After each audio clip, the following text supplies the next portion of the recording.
Hi everybody, I'm here to read Chapter 3 of Malamander by Thomas Taylor. Chapter 3 is called The Camera Luna. I reach the 6th floor and the doors of the lift clack open.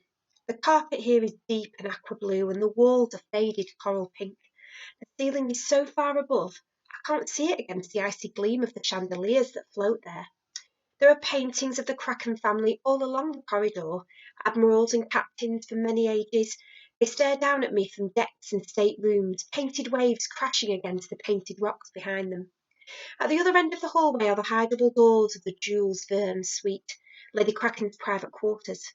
I begin my long walk to my doom, passing the narrow bronze spiral staircase that leads to the tower in the exact centre of the roof. I've always wondered what's up there. Now I suppose I'll never know. Lady Kraken is almost a recluse. All her orders and requests have come down by a private elevator, and all her meals go up the same way.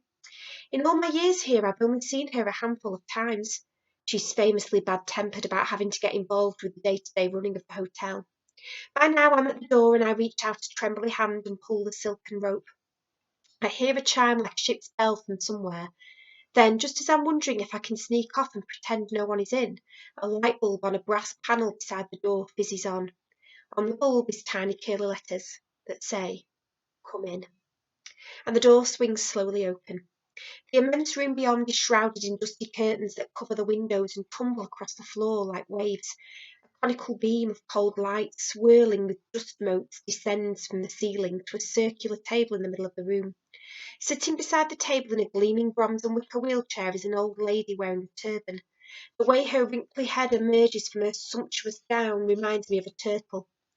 She beckons me in with a motion of her claw-like hand and the door swings shut behind me. "Ah, Mr. Lemon," Lady Kraken says as I hesitate by the door. "Don't just stand there like a question mark. Boy, come closer." As I approach, I pull my lost and founder's cap from my head. The elastic pings and nearly takes my eye out. She lets out a hoot of laughter.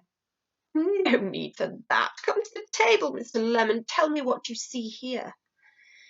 I reach the table, which is bathed in a strange shaft of light. It reminds me of a cinema projector, only the light is coming straight down from above, and I'm about to ask what it all means, when I gasp. "That's the pier!" And sure enough, projected on the table in front of me is a moving image of the pier at Erie-on-Sea. But it's from above. It's not flat, like a picture. The image is three-dimensional and raised up off the tabletop in a structure of sparkling dust. It's a perfect model of the pier, with the sea heaving black beneath it. "Of course it's the pier," Lady Kraken cackles. "And look, there's Mr. Seagull. He's just closing up for the night." And it's true. As I watch, I see a tiny model of the round Mr. Seagull emerge from the fish and chip shop in the middle of the pier carrying a bucket. He leans out over the water, which swirls and whirls, dark and silver, and he stands there for a while, braced against the wind, listening for something. And then he places his bucket down in the shadows before going back inside. In a moment, the cheery light of Seagull's diner snaps out. "Oh man," said Lady Kraken, "still waiting, I see." "But what is this?" I say, marvelling at the magic. "How can we see this on the table?" Lady Kraken raises a bony finger and points upwards. "It's my camera Luna," she explains, "in the tower that lets me keep up with the doings and goings of our strange little town." I blink and don't know what to say. "What's a camera Luna?" "Let us pay close attention," says Lady Kraken, turning a brass wheel on a black control box attached to the arm of the chair. The model of Seagull's diner grows large as we zoom in, almost filling the tabletop. But then it grows fainter too and harder to see. Lady Kraken leans closer. "Now what, Mr. Lemon, do you suppose that is?" She points her crooked finger at a patch of darkness to one side of the pier. I lean in closer too, wondering what I'll see and what's expected of me. The image starts to fade in and out, but then I see it.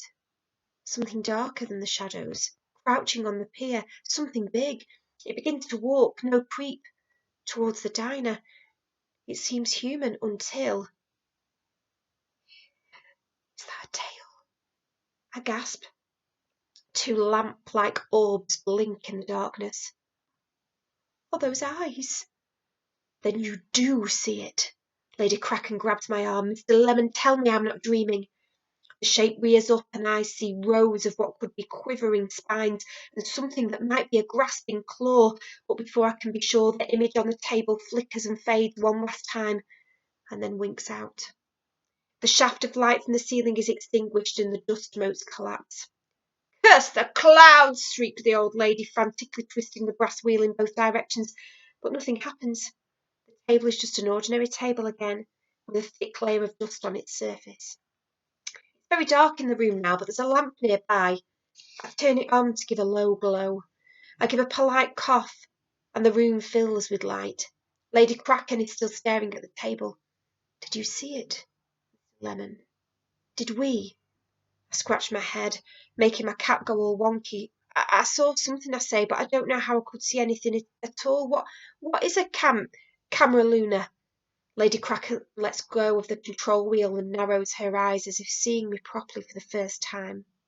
There are lenses in the tower on the roof, special lenses. They collect light from the moon and project it down here from the tower, and I can see the whole town, well, almost the whole town. The lady grasps the paraffin lamp and holds it up, and I sense the shadows stretch up behind me as she wheels closer. Remind me, Mr. Lemon, said Lady Kraken, how long have you been here? About 5 minutes. No! Lady Kraken rolls one wizened eye, but only one. Don't be a dunderbrain, boy. I mean, how long have you been with us at the hotel? Well, I get out my fingers and tot up the seasons. 5 years almost to the day. 5 years, Lady Kraken blinks, lowering the lantern. Is it really 5 years already? I recall it as if it were yesterday. You were found on the beach, were you not, washed up by a crate of grapefruits? Lemons, your ladiness, I correct her. It was a crate of lemons. Ah, of course, and you refused to tell anyone your name. I couldn't remember my name, I blurt out. I still can't. Indeed, Lady Kraken nods. So we gave you one. I say nothing, even though I have to admit that the name Herbert Lemon suits me somehow. And since no one knew what to do with you, Lady Kraken continues, and since our lost and founder had gone missing, we gave you the job too. I've always felt the post of lost and founder at the Grand Nautilus Hotel is best fulfilled by a child, and you are our youngest ever. Here comes the chop, I can't help thinking. But I wonder, Mr. Lemon, says Lady K, her eyes narrowing until they are almost shut. Are you happy here? I open my mouth to reply yes, but nothing comes out. Am I happy here? I mean, happy? My mind dances with the image from the last few years, the kind faces of the hotel staff who've watched over me, the regular guests who treat me with affection, the way old Mollusk's moustache twitches in outrage when he sees all this but can do nothing about it. What's there not to be happy about? And yet there's the crate of lemons, and the mysterious blank in my memory that leads me up to the strange arrival in Erie-on-Sea. I can honestly say, Lady Kraken, I say eventually, that the day you made me the lost and founder was the best day of my life. That I can remember, I add, but only in my head. Lady Kraken breaks into a slow smile, one that spreads up sides of her face and makes her look more like a turtle than ever. Ah, good, then you won't mind if I add a few little extra tasks to your duties, will you, Mr. Lemon? And of course I had no choice but to nod in agreement. Because you see, said Lady Kraken, coming closer and lowering her voice, there is one place in town I cannot see with my camera Luna, and that's inside my own hotel. But you, Mr. Lemon, you are going to be my eyes and ears, are you not? My eyes and ears both inside the hotel and beyond. You could be my spy. I nod again and manage to suppress a little squeak. And you could tell me, couldn't you, Mr. Lemon, if something strange was happening in the Great Nautilus Hotel? You wouldn't keep secrets from me, would you, my boy? Lady Kraken gave me a long, wrinkly stare, and I swear I could feel it in the back of my skull. You would tell me about any strange visitors you might have down in your lost and foundry. A man, for example, with a boat hook for a hand. As it happens, there was someone like that. Then it's true, he returned, said Lady Kraken. He said something about something being lost. Something. Lady Kraken's voice in a hoarse whisper of excitement, and she grabbed my arm. What sort of something? Well, it was more someone, actually, I say. A girl, he said. So I said, I don't do people, just things. And he said, a girl. Lady Kraken leaned back in surprise, letting go of me. What sort of girl? Well, a lost one, I suppose. Herbert Lemon. Lady Kraken raises one crooked finger to silence me. This is important now.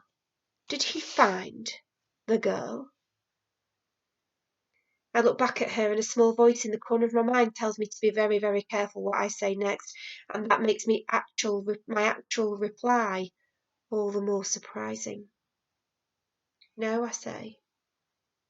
There was no girl. You've lied. The next chapter's called Lost Luggage. See you all tomorrow.